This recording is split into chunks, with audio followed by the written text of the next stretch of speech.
Bienvenue dans l'épisode 8 du podcast Gouvernance, qui est le dernier épisode de ce podcast.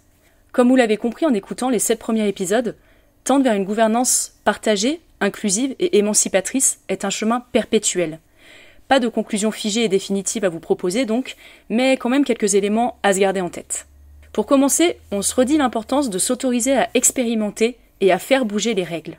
En synthèse, j'avais envie d'ouvrir cette dimension que la gouvernance partagée amène peut-être dans des structures qui ne sont pas en gouvernance partagée, qui viennent en fait inviter à revisiter des modèles préétablis. Par exemple, comment on pense le pouvoir, le rapport à l'autorité.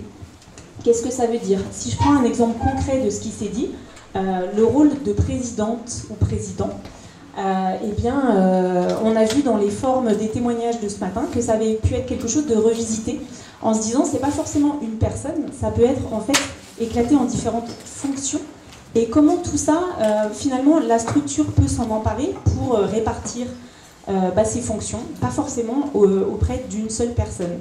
Donc ça amène des choses assez intéressantes et souvent c'est des choses qui arrivent suite à des crises ou un départ de président ou présidente qui se fait soit de manière abrupte, une démission par exemple, ou alors au contraire quelque chose de dans 2 ans on sait que ce rôle-là, cette personne-là va partir, comment on fait ? Donc voilà, il y a eu des réflexions autour de ça et le fait de pouvoir l'anticiper et de le travailler en collectif, eh bien ça fait bouger toute la structure et il y a une notion de partage du pouvoir du coup qui s'invite dans les réflexions autour de ce rôle qui peut être vécu différemment. De fait, cela nous amène à nouveau à parler de pouvoir, notion centrale dans les questions de gouvernance et que l'on retrouve aussi dans le développement du pouvoir d'agir si cher aux centres sociaux. Il y a eu aussi des partages sur au service de quoi se mettent ces organismes, notamment plusieurs choses autour de comment est-ce qu'on permet à nos habitants de développer leur capacité d'agir. Et donc là aussi, ça ouvre plein de champs sur du coup quel pouvoir on donne aux habitants au travers des projets, les CA qui vont peut-être valider des financements, etc. Donc comment tout ça, ça va s'articuler pour que la structure se mette au service de ce qui peut se faire sur le territoire sans être quelque chose d'enfermant. Et en même temps, il faut un cadre pour que ça se passe de manière claire. Ça aussi, on en a déjà parlé. L'importance d'avoir des règles de fonctionnement claires, notamment pour pouvoir faire face en cas de difficulté. Donc ça, c'est quelque chose qui est ressorti très très souvent, la notion du lien. Parfois, ce lien, c'est pas toujours évident non plus. Donc au niveau des difficultés, comment on les traite aussi. Et si c'est des choses qui peuvent être anticipées, comme pour le rôle de présidence, qui peut peut-être disparaître à un moment donné, comment on anticipe des difficultés, des sorties de personnes avec qui ça se passe pas bien, comment on anticipe des difficultés relationnelles, etc. Et le fait que les règles du jeu soient définies en amont, tous ensemble, ça permet d'appuyer une légitimité qui a été co-décidée, alors ça dépend des process, mais en tout cas, ça va permettre de donner des points d'appui aux structures pour pouvoir partager cet endroit aussi du pouvoir des règles du jeu. Il y a d'autres éléments qui facilitent la mise en place d'une gouvernance partagée. Les formations communes, la prise en compte des compétences internes et externes, faire culture commune, ce qui passe notamment par le vocabulaire et par le partage de temps pour échanger et prendre du recul. D'ailleurs, la question du temps est également revenue à de multiples reprises. Partager le pouvoir et la prise de décision prend forcément plus de temps qu'une décision prise par une seule personne. Et la question du temps nous amène également sur l'importance de la convivialité et du lien social dans nos instances. Le troisième point, c'est la question de l'informel et de la convivialité dans les travaux menés autour donc, de réflexions sur l'émancipation, dans les réflexions sur la gouvernance. Dans différentes structures, il a été vraiment mis en avant l'importance des moments informels autour d'une pause café, du café, de l'accueil, l'espace accueil d'un centre social pour tisser du lien et pour permettre après des engagements plus formalisés, plus concrets. Il y a aussi un autre élément facilitant et dont on a moins parlé jusqu'à présent, le contexte local. Ça me semble quelque chose qui moi m'a interrogé dans les retours d'expérience, c'est la question du contexte territorial ou local favorable ou non à la mise en place de certaines innovations, si j'ose dire, en termes de gouvernance ou non.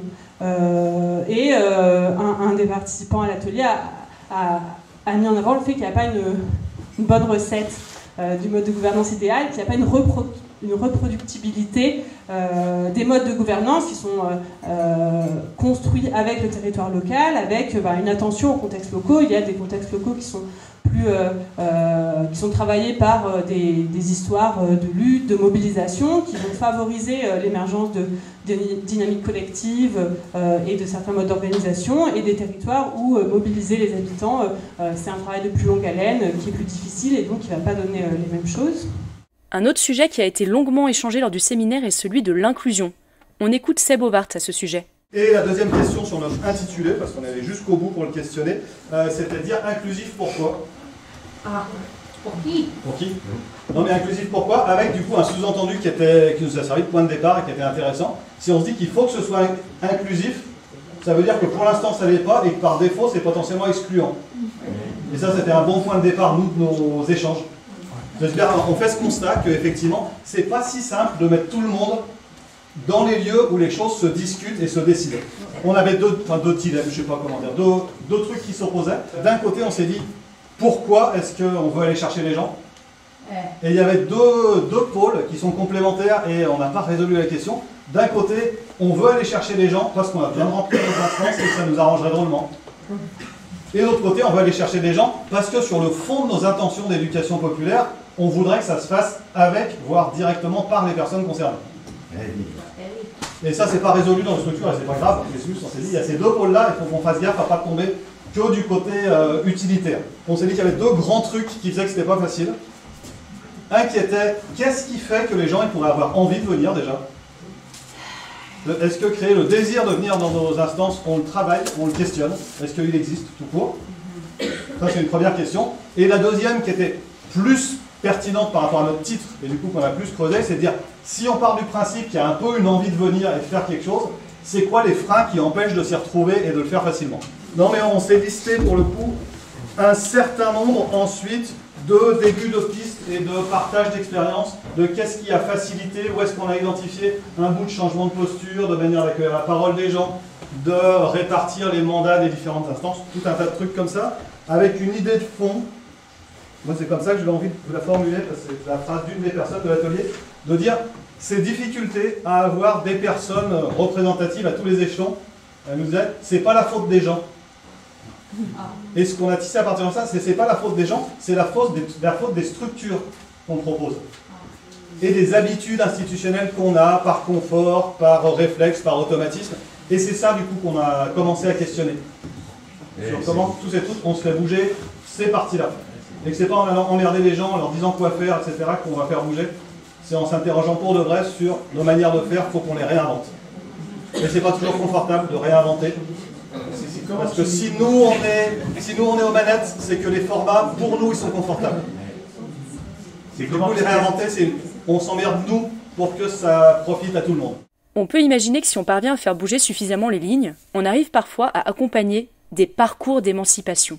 Et enfin, dernier point que je voulais mentionner, que j'ai trouvé qu'il traversait un certain nombre de témoignages, c'était le fait que l'émancipation, j'ai trouvé que c'était quelque chose qui était très sensible dans les témoignages qu'on a eus, sensible parce que c'est quelque chose qu'on a vraiment pu toucher à partir de cas individuels, de parcours individuels existants. Donc il y a plusieurs témoignages sur comment des salariés de structures avaient vraiment vu des trajectoires d'émancipation de bénévoles ou d'adhérents grâce ou par ou avec leur participation au sein des instances de gouvernance, et sensible aussi parce qu'il y a eu plusieurs témoignages qui ont mis en avant le fait qu'il y avait eu un effet de transformation humaine et un effet sur un peu les relations humaines et sociales par ces parcours, au-delà des pratiques professionnelles. Voilà, on arrive au bout de ce podcast qui vous aura, je l'espère, intéressé, interrogé, rendu curieux, curieuse, mais aussi sans doute frustré. Quand même, avant de se quitter, c'est bien de se donner quelques points d'attention en matière de gouvernance partagée. Qu'est-ce qui marche bien, qu'est-ce qui marche pas ? Je pourrais dire plein de trucs parce que, comme ça a été dit, la gouvernance partagée, c'est c'est pas un outil miracle, et même de ce que j'observe dans les organisations, il y a des endroits où ça libère des gens, ils prennent de l'initiative, et il y en a d'autres où au contraire, quoi, ils sont complètement fermés, oh là là, des responsabilités, j'ai pas envie, quoi. Moi, j'ai pas envie de choisir, j'ai envie qu'on me dise ce que j'ai à faire et d'exécuter. C'est ok. Donc il y a des gens qui partent, et puis d'autres qui restent et qui se déploient. Il y a du surmenage. Ah oui, on dit c'est super, on partage et tout. Énormément de surmenage dans les organisations qui font de la gouvernance, et chez nous aussi. C'est-à-dire que c'est tellement, on a tellement notre métier. Moi, j'ai ma casquette d'accompagnante, j'accompagne plusieurs orgas, c'est une charge mentale certaine. J'ai plein de séminaires et en plus, je suis premier lien gestion de l'organisation. Il y a des réunions en interne, il y a plein de choses. Il faut penser à oui, comment les sociétaires surmenage. Ça reste aussi dans les effets négatifs quand même, il ne faut pas se mentir. Il y a aussi toute une sémantique, plein de choses qui font que ça demande une certaine, je sais pas comment dire, agilité mentale. Et puis il y a quand même beaucoup de CSP+, qui connaissent, des gens qui ont fait quand même pas mal d'études, qui réfléchissent, et du coup avec tout un vocabulaire qui n'est pas forcément accessible. Donc il y a aussi un vrai enjeu à cet endroit-là, d'appropriation, de simplification. Voilà, et après dans les effets positifs, comme je disais, l'émancipation, les relations vraiment plus profondes et authentiques. Parce que quand on pratique des outils comme la décision consentement, l'élection sans candidat, et qu'on vient dire bah ouais j'ai une objection à ton élection, c'est pas juste je lève la main et je dis rien, hein, ça vient chercher à un autre endroit. Donc voilà, il y a des choses qui s'approfondissent, il y a des fois des tensions qui sont révélées, ou au contraire des tensions que ça apaise, enfin les choses sont dites. Enfin on va pouvoir se dire vraiment ce qui ne va pas, donc l'intérêt. Tout est son contraire. Bon d'accord, ça ne se fait pas de terminer un podcast comme ça. Alors pour clôturer, je laisserai le mot de la fin aux clowns de la compagnie Maintes et une fois, qui nous ont accompagnés et fait rire pendant le séminaire. On se creuse les méninges à la fédé des centres sociaux. Ensemble on lave notre linge, retournons la gouvernance par le haut. À la fédé, à la fédé, à la fédé, à la fédé, à la fédé, à la fédé, à la fédé, à la fédé, à la fédé, à la fédé, à la fédé, à la fédé, à la fédé. C'est pas mal. Inclusion participative, on y réfléchit. Émancipation coopérative, notre rêve aussi. 3, 8 à la fédé, à la fédé, à la fédé, à la fédé, à la fédé, à la fédé, à la fédé, à la fédé, à la fédé, à la fédé. On continue, gardez bien vos pupitres. C'est 2 jours d'atelier et de conférences feront avancer la société, je l'espère et je le pense, mais oui, à la fédé, à la fédé, à la fédé, à la fédé.